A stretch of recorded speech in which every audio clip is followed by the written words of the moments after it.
Diversos grupos que combaten los ataques racistas de supremacistas blancos identificaron a un sujeto que se alega es puertorriqueño como uno de los responsables por los actos de violencia reportados recientemente en Virginia.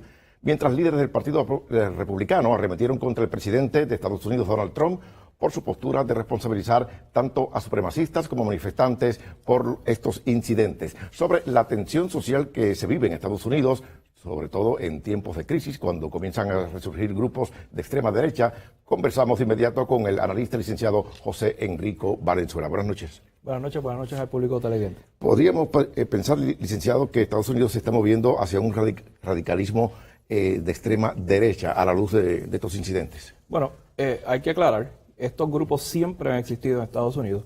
De hecho, la Constitución de Estados Unidos, cuando fue creada, en su momento lo que equivalía era a una persona que votaba blanca, no equivalía ese mismo voto a una persona negra. Es decir, 7 esclavos eran igual que una persona, si lo comparamos en la época histórica.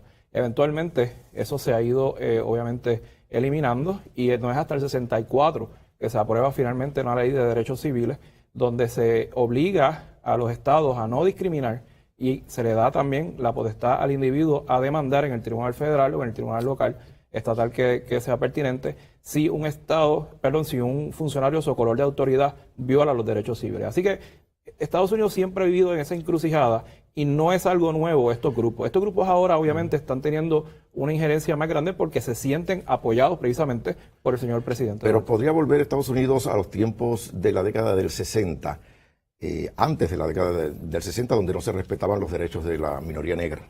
Yo creo que tendría que reconocer que sí, porque lo que ocurrió ayer precisamente y días anteriores es una réplica de lo que ocurrió en la época de cuando estaba el señor Martin Luther King, que es la época que usted muy bien señala, el 60.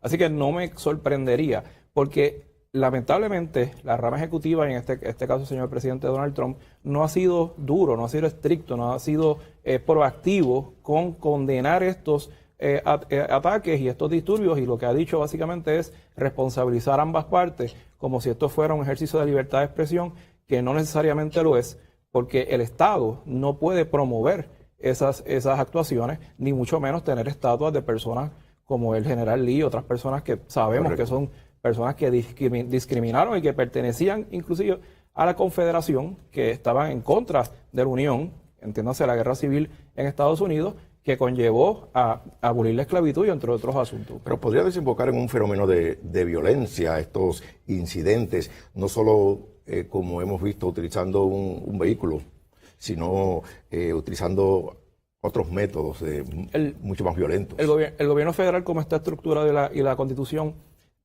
no permite que el gobierno federal necesariamente intervenga.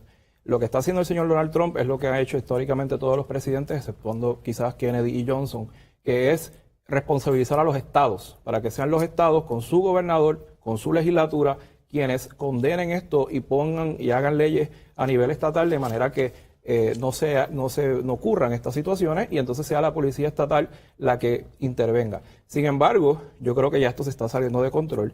Estos grupos lo que promueven es la sedición, precisamente. Estos grupos lo que promueven es eliminar lo que es Estados Unidos de América y hacer algo parecido a lo que era la Confederación en el siglo XX o siglo XIX, así que, y anterior a eso. Así que yo creo que esto es más serio de lo que parece, y el gobierno federal tiene que ser más proactivo, porque de lo contrario vamos a tener esto y podría entonces llegar inclusive a niveles de terrorismo. Bueno, a Trump y a su presidencia hay mucha gente que lo está responsabilizando.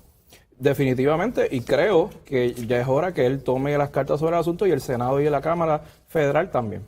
Gracias por estar con nosotros, licenciado. Gracias a usted. Pasamos con